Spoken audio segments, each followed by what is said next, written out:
जय माता दी दोस्तों, मैं हूँ स्यों गीता। मैं आज आपको बताऊंगी माघ माह में आने वाली सटतीला एकादशी के बारे में। साथ में इसकी व्रत कथा सुनाऊंगी। पूजा व पारण का शुभ मुहूर्त, व्रत का सबसे बड़ा नियम क्या है, यह व्रत कब है, ये सारी सटीक जानकारी दूंगी। तो वीडियो स्टार्ट करते हैं। सुख समृद्धि चैनल पर आपका स्वागत है। शास्त्रों में एकादशी व्रत का विशेष महत्व है। हर माह में 2 एकादशी तिथियां पड़ती है। आज हम जिस एकादशी तिथि के बारे में बताने जा रहे हैं वो साल 2024 माघ मास कृष्ण पक्ष की सटतीला एकादशी है। मान्यता है कि सटतीला एकादशी पर भगवान विष्णु का तिल से पूजन करना शुभ होता है। इस दिन तिल के प्रयोग का विशेष महत्व है। इस दिन श्री हरि विष्णु को तिल का भोग लगाकर श्री हरि विष्णु और माँ लक्ष्मी की पूजा से सुख सौभाग्य बढ़ता है। आइए अब हम जान लेते हैं साल 2024 में सटतीला एकादशी का व्रत कब रखा जाएगा, पूजा का शुभ मुहूर्त, इसकी पूजा विधि के बारे में।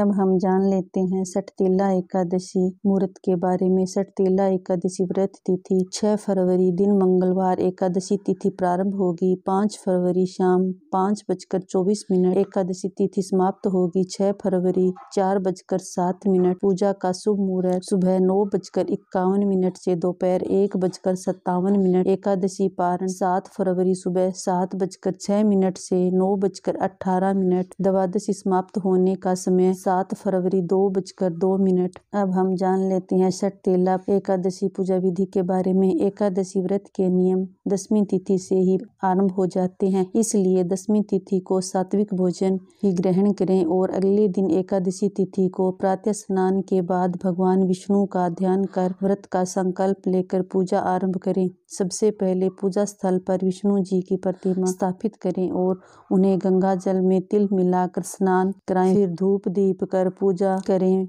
और भगवान विष्णु जी को तुलसी दल व तिल का भोग लगाना चाहिए। इसके बाद विष्णु मंत्र का जाप करें या विष्णु सहस्त्र नामावली का पाठ करें। विष्णु जी की आरती करें। सटतीला एकादशी पर 6 प्रकार से स्नान, उबटन, आहुति, तर्पण, दान और सेवन का बड़ा महत्व है। शाम के समय पुनः भगवान विष्णु जी का पूजन कर तुलसी के समक्ष घी का दीपक जलाएं। अगले दिन व्रत का पारण कर ब्राह्मण को भोजन व दान दक्षिणा देकर विदा करें। माघ मास की सटतीला एकादशी पर तिल का दान करने से आपके सभी कष्ट दूर होते हैं। हम जान लेते हैं एकादशी पारण कैसे करें। एकादशी का पारण द्वादशी तिथि को सूर्योदय के बाद किया जाता है। यदि द्वादशी तिथि समय सूर्योदय से पहले समाप्त हो गई हो तो एकादशी व्रत का पारण सूर्योदय के बाद ही होता है। एकादशी व्रत का पारण हरिवासर के दौरान नहीं करना चाहिए। हरिवासर द्वादशी तिथि की पहली 1/4 अवधि होती है। व्रत के पारण का सबसे सही समय प्रातः काल का है। इसके अलावा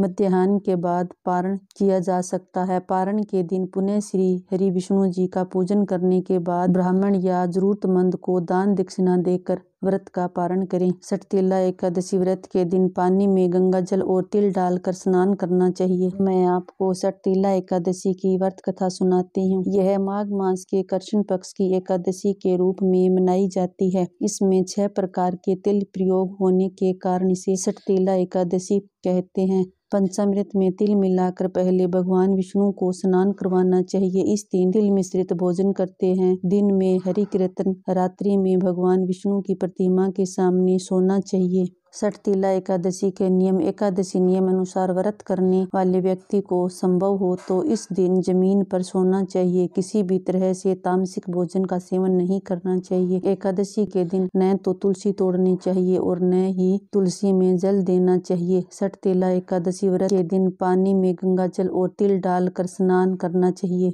प्राचीन काल में वाराणसी में एक गरीब अहीर रहता था। वह जंगल से लकड़ी काट कर बेचने का काम करता था। जिस दिन उसकी लकड़ी नहीं बिकती तो परिवार को भूखा ही रहना पड़ता था। एक दिन वह साहूकार के घर लकड़ी बेचने गया। साहूकार के यहाँ उसने देखा कि किसी उत्सव की तैयारी चल रही थी। अहीर ने सेठ जी से डरते डरते पूछा कि सेठ जी, किस चीज की तैयारी हो रही है। सेठ जी ने बताया कि सटतीला एकादशी व्रत की तैयारी की जा रही है। इस व्रत के करने से गरीबी, रोग, पाप आदि से छुटकारा मिलता है। धन एवं पुत्र की प्राप्ति होती है। घर पहुंचकर अहीर ने अपनी स्त्री सहित सटतीला एकादशी का व्रत विधि विधान से किया। फलस्वरूप वह कंगाल से धनवान बन गया। आई होप मेरी वीडियो आपको अच्छी लगी होगी, तो आप मेरे चैनल को सब्सक्राइब करें, जिससे हर नई वीडियो की नोटिफिकेशन आपके पास सबसे पहले पहुंच सके। Thank you.